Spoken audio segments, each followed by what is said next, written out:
प्यारे बच्चों, हम जामुन का पेड़ पढ़ रहे थे। जामुन के पेड़ इस व्यंग्य रचना कृष्णचंद्र जी की व्यंग्य रचना में अभी तक आपने पढ़ा कि जोर का अंधड़ चलता है, जिसके कारण एक वृक्ष, कौन सा वृक्ष है? जामुन का, सेक्रेट के लॉन में गिर जाता है और उसी के नीचे दब जाता है एक व्यक्ति। लोगों की भीड़ जमा होने लगती है जब पता चलता है एक व्यक्ति उसके नीचे दबा हुआ है। फाइल बढ़ती है, एक डिपार्टमेंट से दूसरे डिपार्टमेंट में जाती है। हर विभाग अपने काम, उस काम से बचने के लिए अपने कार्य को दूसरे की तरफ मोड़ देता है। समय बीतता चला जाता है, व्यक्ति तिल तिल करके मरता रहता है। सिर्फ एक व्यक्ति जो सेक्रेटरीट का बाली है उसके पास जाता है, उसे खाना खिलाता है, उसे हर समय का समाचार देता है। वह उससे पूछता भी है कि उसे हर समय बताता है कि देखो तुम्हारी फाइल चल पड़ी है, आगे हो सकता है फैसला हो जाए। इसी तरह से बातचीत होती रहती है। माली उससे पूछता है कि क्या तुम्हारा कोई रिश्ते नातेदार नहीं है? अगर है तो बताओ, उस तक खबर पहुंचा दें, वह तुमसे मिलने आ जाए। इतना छोटा सा काम है, आप सभी ने देखा, उस पेड़ को उठाना है और उसके नीचे से उस व्यक्ति को बचाना है। उस व्यक्ति को बचाने के अलावा सभी कार्य चल रहे हैं। सरकारी तंत्र पर एक बहुत ही करारा व्यंग्य है। लोग खड़े रहते हैं और जो नवयुवक हैं वे चाहते हैं उसे बचाना, और उसके लिए वो एकजुट होकर तैयार भी होते हैं कि पेड़ को उठा के व्यक्ति को निकाल लेते हैं।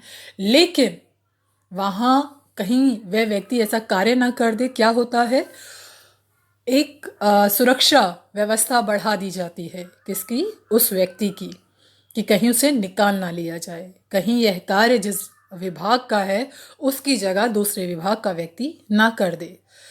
उस व्यक्ति को बचाने के बजाय सभी कार्य वहाँ हो रहे हैं। आपस में खड़े लोग जब वहाँ खड़े होते हैं, वो कहते हैं कि अच्छा, अगर पेड़ को नहीं काटा जा सकता तो ऐसा करते हैं, इस व्यक्ति को ही काट के निकाल लेते हैं। आधा इधर से निकालेंगे और आधा उधर से, तो क्या होगा? पेड़ तो बचा रहेगा, किसी भी विभाग के ऊपर किसी तरह का प्रश्न चिन्ह नहीं लगेगा कि उन्होंने किसी के विरुद्ध जाके कार्य किया। वो व्यक्ति डर जाता है, भय से बोलने लगता है कि नहीं नहीं, मुझे काटे ना।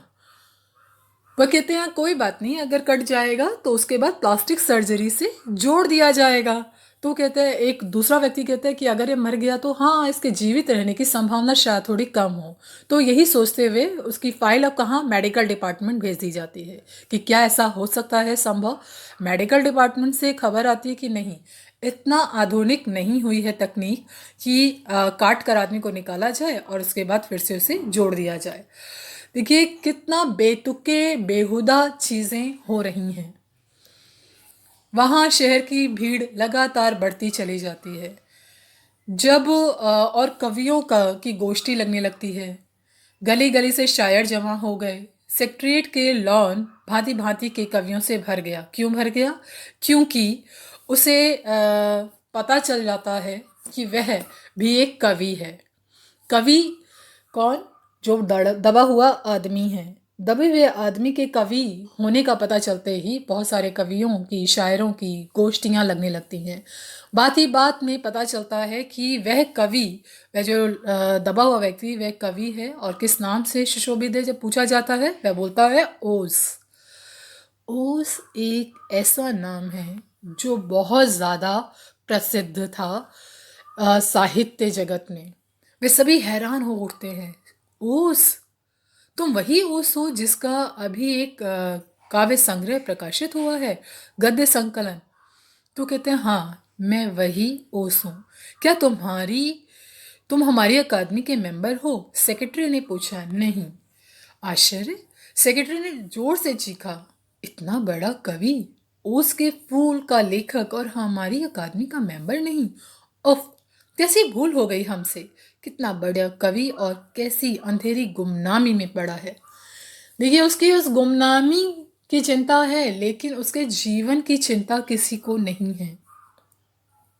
गुमनामी में नहीं, एक पेड़ के नीचे दबा हूँ। कृपया मुझे इस पेड़ के नीचे से निकालिए।